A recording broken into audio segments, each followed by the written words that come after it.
what? I've been around for a while. I've traveled the world, met some interesting people, done some crazy things. So you might just think there's not much that could take me by surprise. You'd be wrong.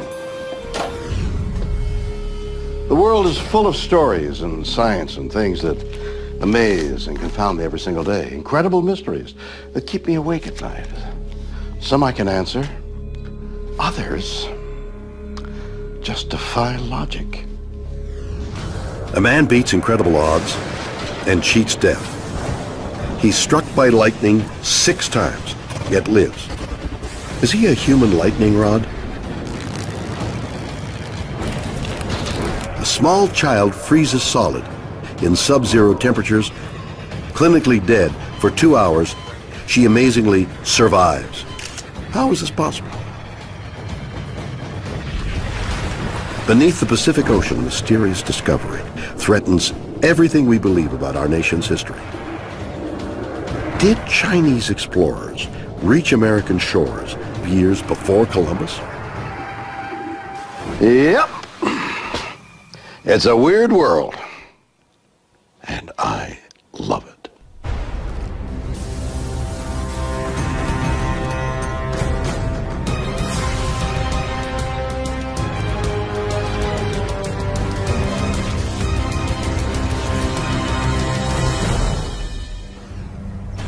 For this next weird tale, I've been compelled to write a little poem. Here goes. Lightning strikes fear in the heart, with its silver forked skies all pealing with thunder. Well, actually, lightning doesn't strike fear into my heart. Given the fact that I live here in the United States, that my odds of being hit by lightning are about 1 in 750,000. So I'd have to be really unlucky to get beat by those odds, right?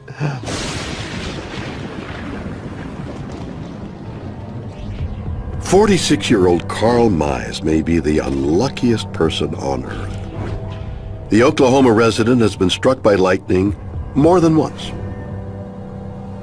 The first time in 1978.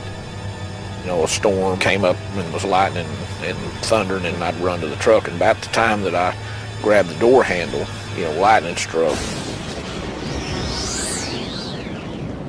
Just a flash of light, and it knocked me back, you know, 4 or 5 feet, you know, on the backside, and it just made me sore. Then a few years later, lightning struck again. Lightning struck, hit the transformer on the pole above us. When it just knocked the way out of me, it felt like somebody had hit me with a club or a baseball bat. And I was laying on the ground, and whenever I got up, you know, this plumber came up and said, you know, "Are you all right?" And I said, "Man, somebody hit me." You know, he said, "No, you know, you got struck by lightning." In 1996, Carl is watching a tornado from what he thinks is a safe distance. And so I'm standing under a tree, and about that time lightning strikes a tree. It comes down that and knocks me over against the house, and I'm thinking, you know, this surely couldn't be happening again, you know, but it did. Carl was hit for a 4th time in 1999, again in 2005. A year later, Carl entered the record books as the only living person struck by lightning 6 times. A little storm popped up, and I was sitting in the house, and I went out and put a tarp over the hay, and then about the time you put tires on top of the tarps to keep them down on something like that, and about the time I went to throw the tire up, all I remember is a bright light and noise, and I woke up on the ground. And so they took me over to a building, you know, and they called the ambulance, and all the people came, whatnot, and they put me in the hospital for 3 days. And it burnt that time I was laying on my stomach on the ground working on this wire, and it burnt my chest, you know, on the other side of my chest, on the left side of my chest. A man struck by lightning 6 times in 30 years, a series of events so bizarre and so improbable, it defies logic. But what are the chances? Mathematician Jeffrey Rosenthal has calculated the extraordinary odds of Carl Mise's run of doomed luck. If we just kind of pretended that lightning was equal around the United States and everyone just had the same chance of being struck all the time, then the chance that somebody would be struck 6 different times over the course of 30 years is extremely unlikely. It's like 1 chance in a trillion, if you just consider everyone to be equal, that someone would be struck 6 times in a 30-year period. I have more of a sense of feeling if it happens again, you know, it could kill me, you know, and I don't know why I feel that way, and so that's where I'm pretty careful about going outside. So why does this keep happening to Carl? Rosenthal suspects the answer has something to do with where in America Carl lives. Well, there's actually more lightning strikes in Oklahoma than on average, so your chance of being struck or killed or injured by lightning are higher if you live in Oklahoma than they are just for an average person over the course of the whole United States. Oklahoma, the heart of America's tornado alley, and a state that gets hit with the 3rd highest numbers of lightning strikes in the U.S. every year. Around 1 million. If we compare that, for example, to California, then California, the same rate is about 0.02. So you're about 34 times more likely to be killed by lightning if you live in Oklahoma compared to if you live in California. Rosenthal theorizes that Carl's increased probability of being struck is due to another important factor. He lives on a farm, and his job as a maintenance worker at the University of Oklahoma keeps him frequently outdoors. So for an average person in Oklahoma, there's about 1 chance in 147,000 that they'd be struck by lightning in a given year. But Mr. Mise, well, he apparently worked outside a lot and maybe spent about 80 times as much outside in his work life as the average person. So if we think about it that way, then we could say that this works out to his chance of being struck by lightning in a given year is about 1 chance in 1,800. So what are the chances Carl will be struck again? Let's do the math. The probability of an Oklahoman being hit by lightning is, let's see now, the population divided by the average number of strikes, giving the U.S. a 1 in 470,000 chance. And then we divide this again by the fact that Carl Mise is approximately 49 years old, and the average U.S. male lives to 76, giving Carl 27 years left, and we factor in his job and lifestyle, and we discover the chances of Carl being hit is 1 in 5,450, or pretty low, so I think Carl can relax. But then again, the dude was hit by lightning 6 times, so maybe Carl, from now on, please stay indoors. Combining factors, including lifestyle and location, reveal Carl is many times more likely to be struck by lightning than your average person. But can probability alone really explain why Carl has been struck 6 times?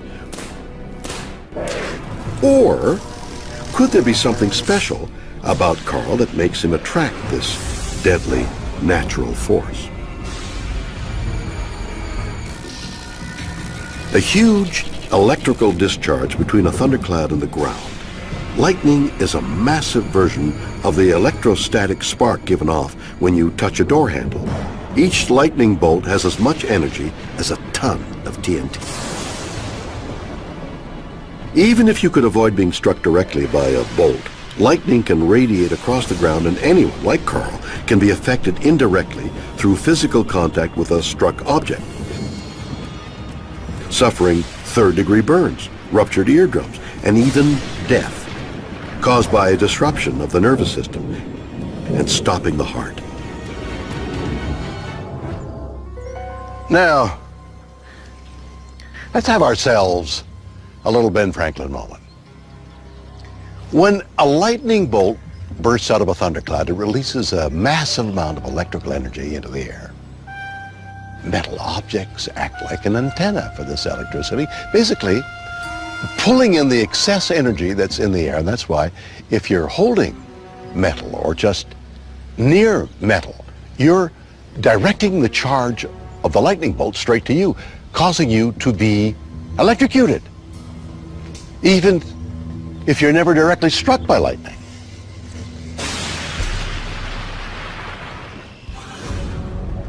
Lightning researcher Don McGorman thinks the indirect nature of the majority of Carl's lightning hits can explain his misfortune. Every time he was struck, Carl was touching something that conducts electricity. A lot of his injuries were caused by touching metal. He probably wasn't struck directly in a good many of those cases, but the fact that he was touching metal caused him to be injured in those situations. He was touching long pieces of metal, which is even worse, or large pieces of metal. So he was touching a wire. The lightning struck a nearby pole. The current surge came through the wire and hit him. He was touching a crowbar, and so even if the crowbar wasn't hit directly, it would still pick up the electrical energy from a lightning flash and really seriously injure him. Even exposing yourself to the hazard is by staying outside. Lots of people are outside, and it's just a statistical fluke, I think, in one way. Like I said before, though, being outside and touching metal are things that greatly increase your chances of being injured. And so if there's one thing I would urge Carl to do, it would be, if he's got to stay outside, go ahead and stay outside, but get away from metal. Don't be touching metal or standing in pools of water. Okay. Carl Mize puts himself in harm's way far more often than most people. But that alone cannot explain his 30 years of living in fear. Electrical expert David Stetzer wants to test a more bizarre theory. Is there something about Carl himself that makes him more susceptible to lightning strikes? Current will take the path of least resistance. Now that's Ohm's law. Electrical resistance is measured in ohms. If you knew where lightning was going to strike, and we went out on a golf course, and somebody was 200 ohms of resistance, and somebody was 500 ohms of resistance, and lightning hits, more current would flow through the person that has 200 ohms of resistance than the person that had 500 ohms of resistance.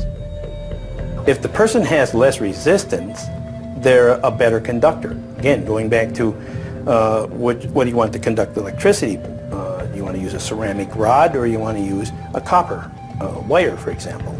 So a copper wire has one valence electron, or it's more conductive. People's resistance to electrical currents varies. Some scientists believe levels of body fat and sweat can be a factor. Stetzer's experiment will determine if Carl has less resistance that could explain why lightning is striking him more than other people. And so we're going to connect that to you, and we're going to measure the voltage drop between here and here. The more voltage that it drops, the more conductive you are. First, Stetzer is going to test Carl's friends, Joe and Steve.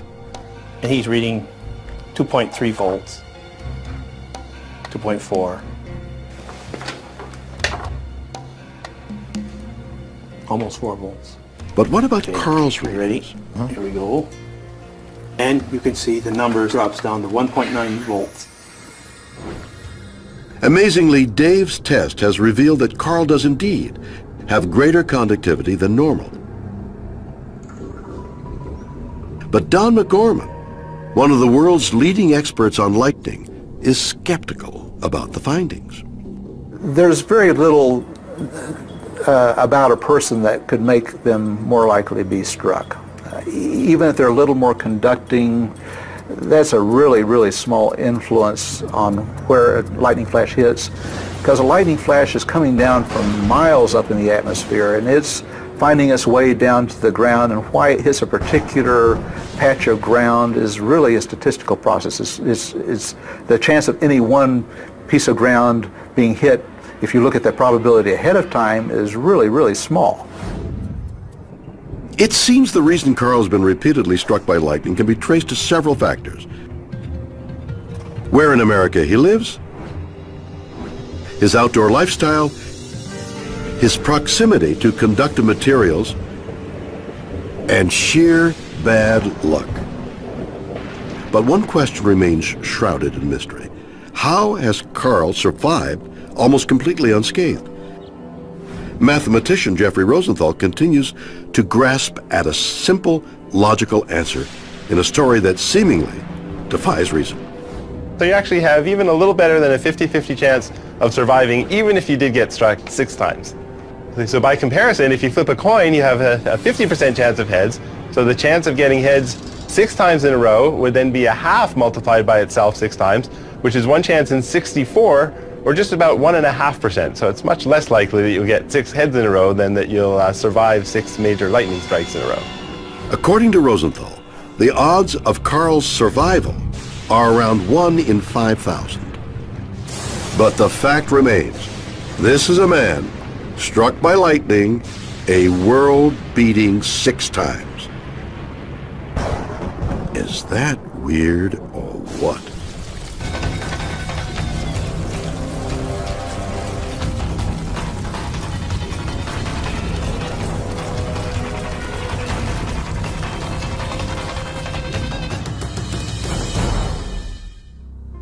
In the dead of night, a toddler wanders lost and alone in the eye of a winter storm.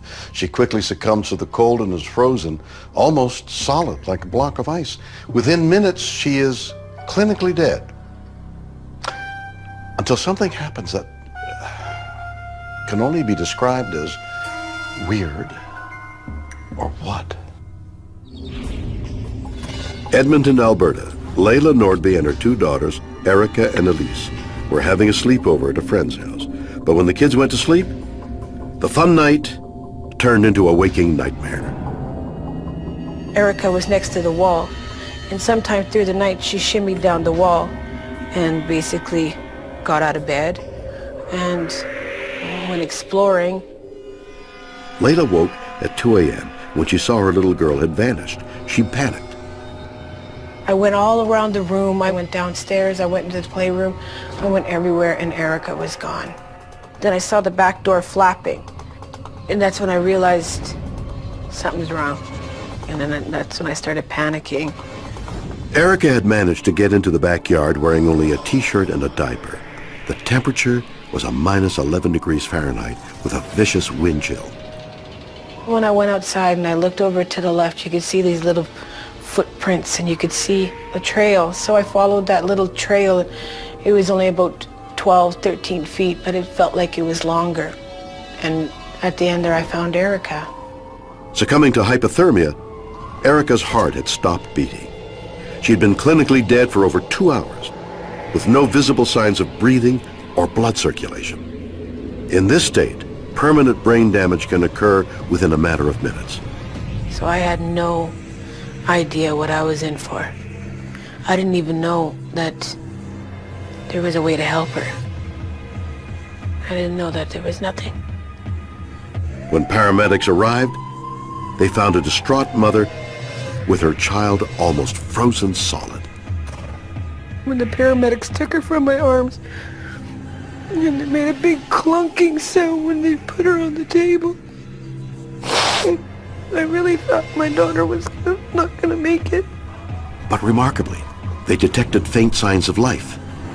All I can remember is one paramedic saying, "We got a pulse, let's move her." And they moved her quick. Arriving at the hospital, Erica's internal body temperature was 60 degrees Fahrenheit, nearly 40 degrees lower than normal, and far colder than any previous patient had survived. We're talking about at least an hour and a half. So by that point in time, I think we still knew that there was a chance, but our fear is that the chance of either her pulling through alive or the chance of pulling through without significant brain injury was getting smaller and smaller. So not so small, not that it wasn't worth trying, but clearly by the time we were hitting the intensive care unit, we were getting very worried that as to if we got her back, how badly injured she was going to be. Dr. Alan DeCan battled to get Erica's core temperature back to 98 points. You throw everything at that child, use all of your expertise, all the equipment, all the personnel that you have. It's long odds, but you do what you can to hopefully get that 1 in 1,000 through. Incredibly, the team was able to get the toddler's heart beating and her lungs working again. Despite suffering severe frostbite on her fingers and toes, requiring skin grafts, Erica was saved, brought back from the dead. But this is not the first time a human has recovered from extreme cold core temperatures. In October 2006, a Japanese rock climber got lost for 23 days on Mount Rokko, Japan. When found by rescuers, his organs had failed, his core temperature was 71 degrees Fahrenheit. But he made a full recovery. How could this be possible? Like the doctors tell me that it was like an animal going into hibernation, you know, and it basically going unconscious, you know, and it kind of helped me to deal with it, that subconsciously we're all like some kind of animal. Did Erica's body somehow do the impossible and go into some form of life-saving hibernation? Dr. Giesbrecht has spent over 20 years studying the effect of cold on the human body. Hibernation is an intentional decreasing of temperature and metabolic rate and oxygen consumption. Everything still works, just at a slower rate at a lower temperature. Humans are not designed to do that. We're designed that throughout our entire life, all year round, we operate at a normal core temperature. The only reason that we ever get low temperature is not because we allow it, which is what hibernation is. We get to a low temperature only because we are accidentally cold stressed to the point that we can't defend against it, and we are in a clinically bad situation. Animals hibernate to survive the long cold winter months when food is scarce. Can humans pull the same biological trick in extreme circumstances? Bears, for instance, are made to, in the winter, go to sleep, slow down their metabolism, and lower their core temperature to a very, very low degree. But their heart is still working and they're still breathing throughout the whole winter period. But unlike a hibernating bear, Erica was found in a state of near cardiac arrest. We are made to live our whole lives at a core temperature around 98.6 or 37 degrees Celsius. When a human becomes severely hypothermic and they become clinically dead, their heart's not working, they're not breathing, that is not hibernation. That's clinical death. So was Erica's hypothermic state mistaken for hibernation? Hypothermia occurs when the body's core temperature drops below normal. A drop of a mere 3 degrees causes shivering and lethargy. Blood flow becomes restricted to the hands and feet. A drop of 5 degrees can lead to a loss of coordination, slurred speech, and violent shivering. At this point, people become irrational and their pulse rate decreases. By the time the body drops to 86 degrees Fahrenheit, severe hypothermia has set in. A person looks dead and cellular processes cease. Before long, major organs begin to fail, causing clinical death. But how did Erica survive with a core temperature of just 60 degrees? Ironically, doctors believe the fact that Erica was so young, tiny, and fragile might have been what saved her. If your heart's going to stop, you want your heart to be stopping when the organs are still full of enough oxygen and energy so that they're going to be able to work for a long time at a low metabolic rate while you're trying to restart the heart. Because all tissue requires less oxygen when it's cold, when you become clinically dead because of severe hypothermia, your tissue is actually preserved for a while. So you can go a longer period of clinical death than you could if you died when you were warm. Small children and babies, because of their body surface area, because of how large their skin is relative to their overall weight and overall size, they are exquisitely sensitive to losing heat and developing a very low body temperature very quickly. Did Erica's tiny size help save her life? If you cool down fast enough, what happens is that your organs, the function of them, it slows down. The metabolic activity, how much oxygen, how much energy they end up needing to survive, goes down to just a trickle of what the normal amount of energy and oxygen would be usually necessary to keep you alive. So what happened is that because she'd rapidly cooled down, it allowed her, even though her heart had stopped contracting and her heart wasn't pushing blood around her body, she had a much, much longer period of time where her organs were going to be able to survive without the heart pumping oxygen and nutrients. In normal conditions, the brain can be deprived of oxygenated blood for around 5 minutes before suffering irreversible damage. After around 10 minutes without oxygen, death is almost certain. Because extreme cold reduces the body's metabolic activity, the brain can survive unharmed for hours or even days on the reserves of oxygen and energy present when the body is rapidly cooled. This condition is called metabolic icebox and occurs when the core temperature drops below 86 degrees. We often have the question, how cold is too cold? And it's people like Erica who make the answer to that question very difficult. 20 years ago, we would have said that Erica could not survive, but then somebody treated her and she lived. So it's very, very difficult to say. We don't know the lowest limit. Erica's core temperature was 60 degrees Fahrenheit or 15 degrees Celsius. There used to be, limits of temperature at 20 degrees, body temperatures of 19 degrees, body temperatures of 18 degrees. It does keep on getting lower. 18 degrees Celsius is 64 degrees Fahrenheit. Until recently, doctors didn't attempt to resuscitate people with core temperatures below 68 Fahrenheit. Luckily for Erica, today, doctors work on a different principle. We basically tell physicians and anyone else who finds someone cold, you must try to revive a person almost no matter what. That's why we say you're never cold and dead until you're warm and dead. We end up trying to rewarm people if we think by the circumstances of where they had their cardiac arrest, we think that there is a significant chance that we're going to be able to resuscitate them. Basically, if someone is found cold and clinically dead, unless they have an obvious fatal injury, or they're literally like a block of ice and cannot be moved at all, we say, because of people like Erica, try to revive them, because you never know. Usually, doctors have to warm up hypothermia victims by filling their lungs with warmed air, injecting warm fluids, or by warming the blood through an external heater. Her temperature when she arrived was about 16 degrees. Her heart started working again at about 17 degrees. But Erica had one last surprise in store. A mysterious biological response the medical team simply cannot explain. The wonderful thing about what happened with Erica is once her heart rhythm fixed itself and her heart started pumping, basically she regulated her rewarming by herself. Her heart pushing blood around her body and us just providing warm air blowing over her skin, she was able to regulate how quickly her body temperature needed to rise. For some reason, Erica, with that body temperature, the odds were on her side.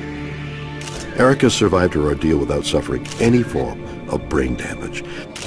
She spent 6 weeks in hospital, but made a full recovery. My health is pretty good. When I grow up, at night I'm going to be a wrestler, and during the day I'm going to be a teacher. Because sometimes teachers can be actually good role models. Well, I think I'm a lucky kid. For Erica's family and the doctors who brought her back to life, Erica's survival isn't just lucky, it's miraculous. This remarkable story raises as many questions as it answers, but whatever the truth, Erica now has a second chance to enjoy a long life. Weird or what?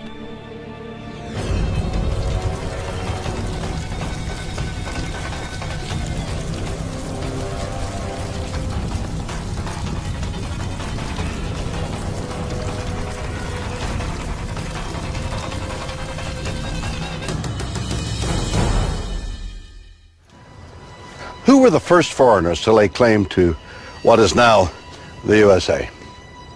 Well, most people would answer, thanks to Christopher Columbus, it was these guys, the Spanish.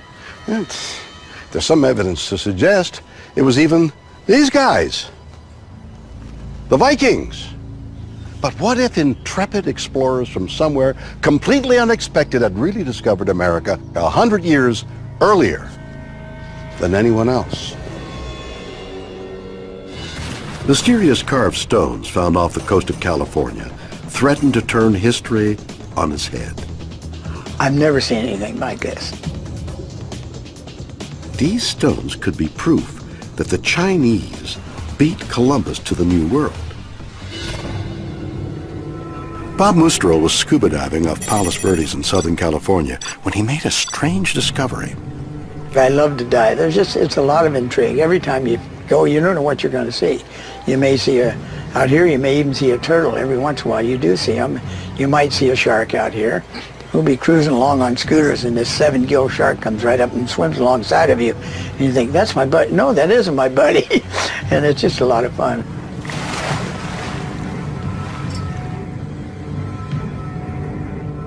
I used to collect seashells for an old man that I knew.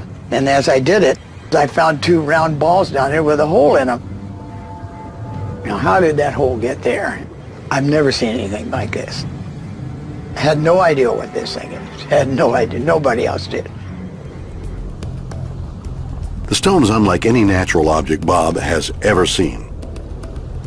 Suspecting it must be man-made, Bob took a picture of the stone and sent it to experts in underwater archaeology. They suggested it might be a boat anchor. Stone was used as boat anchors for over 3,000 years. The ancient Egyptians, Greeks, and Romans all used stones with grooves or holes cut into them to secure their ships. Stone anchors were only replaced when iron and steel became widely available, and Europeans who reached the coast of California in 1542 would have used metal. So, where could stone anchors have come from?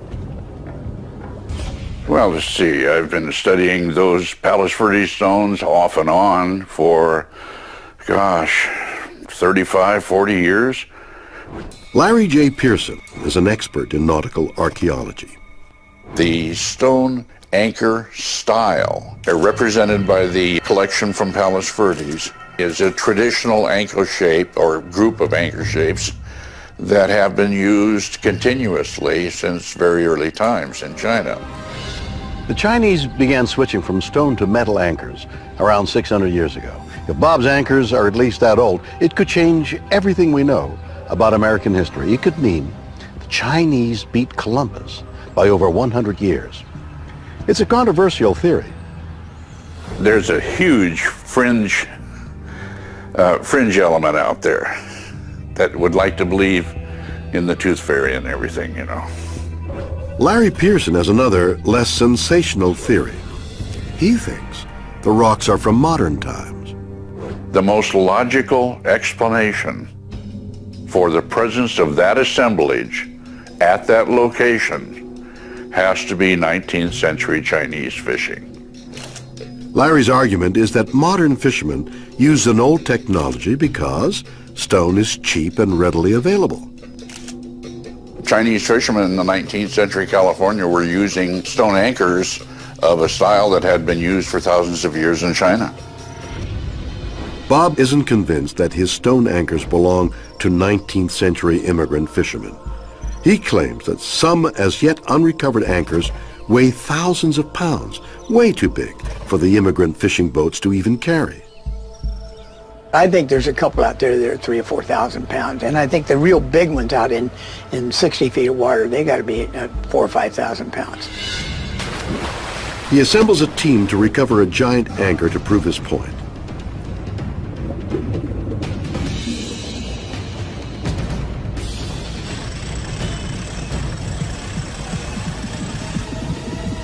Bob and his team pull up a huge stone anchor. The original one weighs 280 pounds. The biggest one we brought out of the water weighed 1,031 pounds. Could a small 19th century fishing boat have really used an anchor weighing around 1,000 pounds? Amateur historian Dr. Xue has spent years studying the stones, and he believes a far more incredible theory. that the anchors are from a massive fleet of ocean-going ships under the command of 15th century Chinese admiral and explorer Zheng He. I can tell you this much.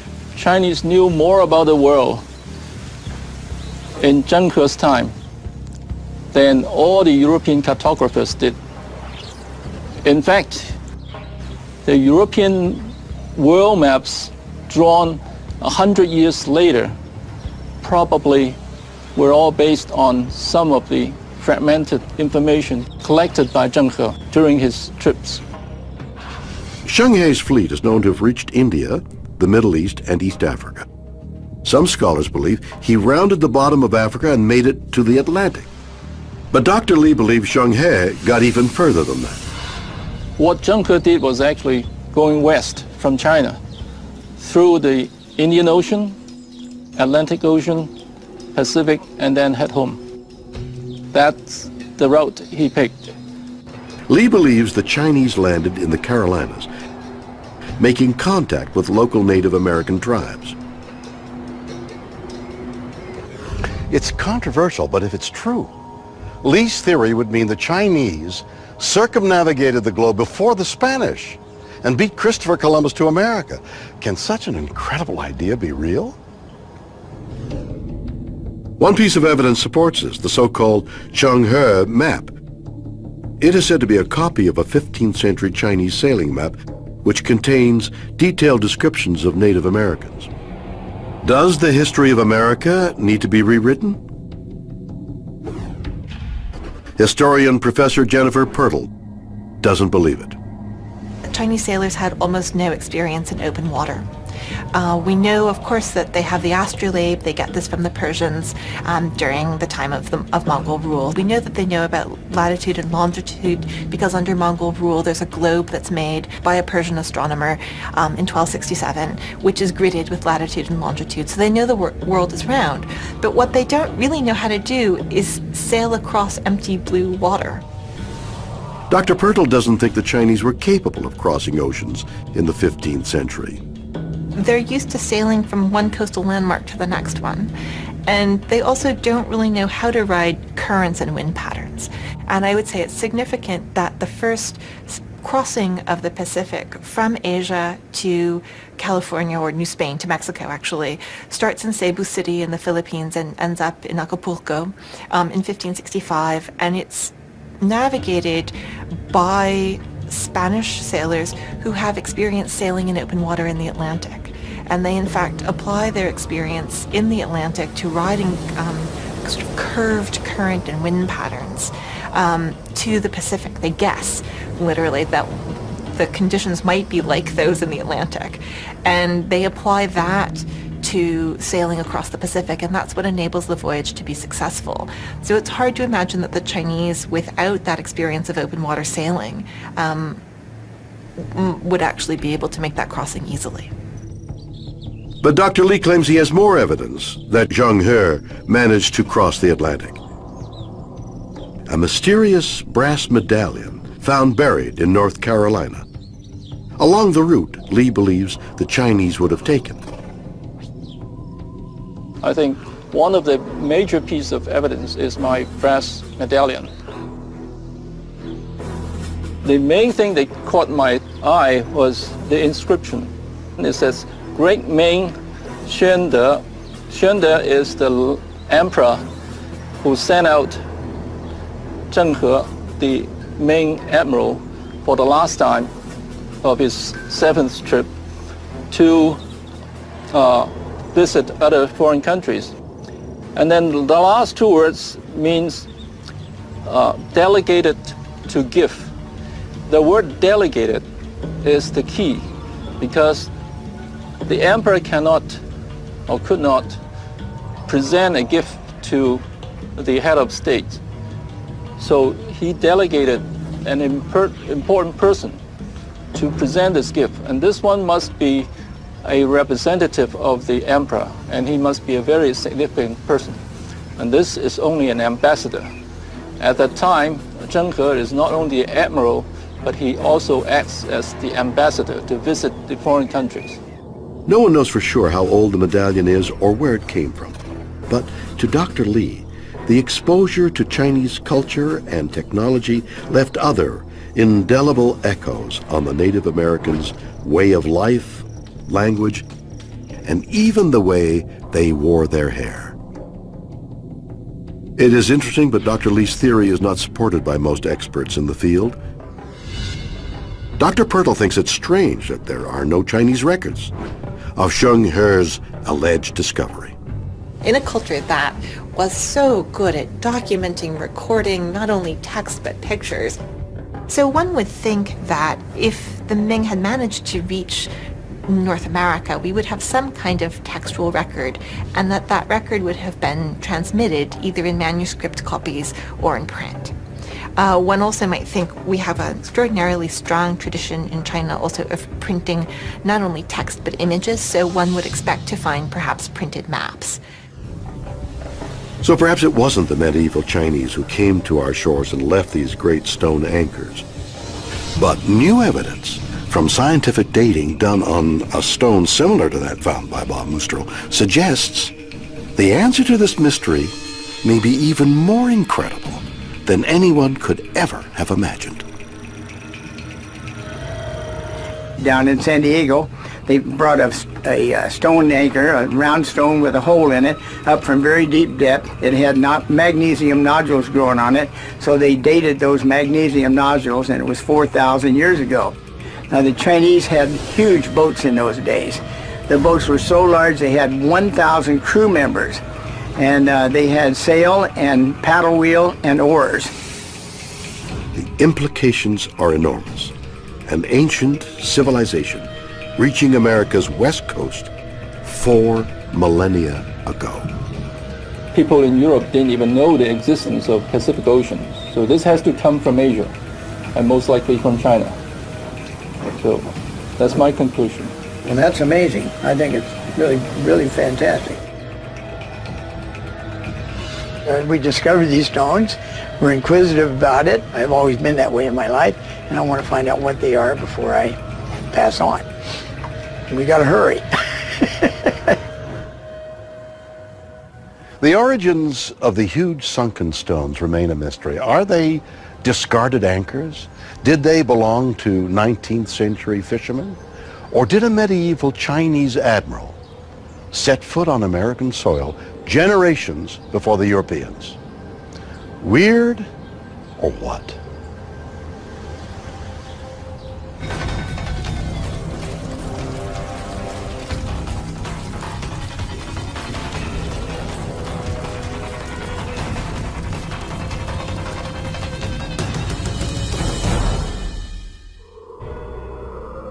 So 3 bizarre mysteries, each with several possible explanations.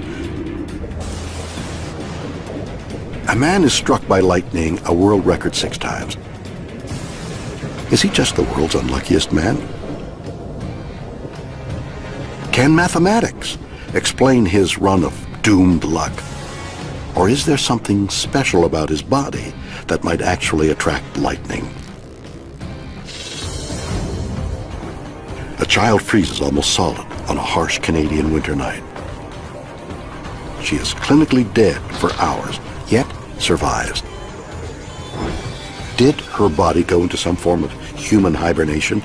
Did the fact she was just a tiny toddler actually help save her? And in America's coastal waters, huge sunken stone objects suggest the extraordinary.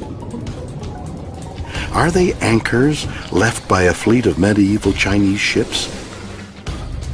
Is this proof another civilization reached California before the Spanish? You decide. Join me next time for more stories that will undoubtedly be weird or what?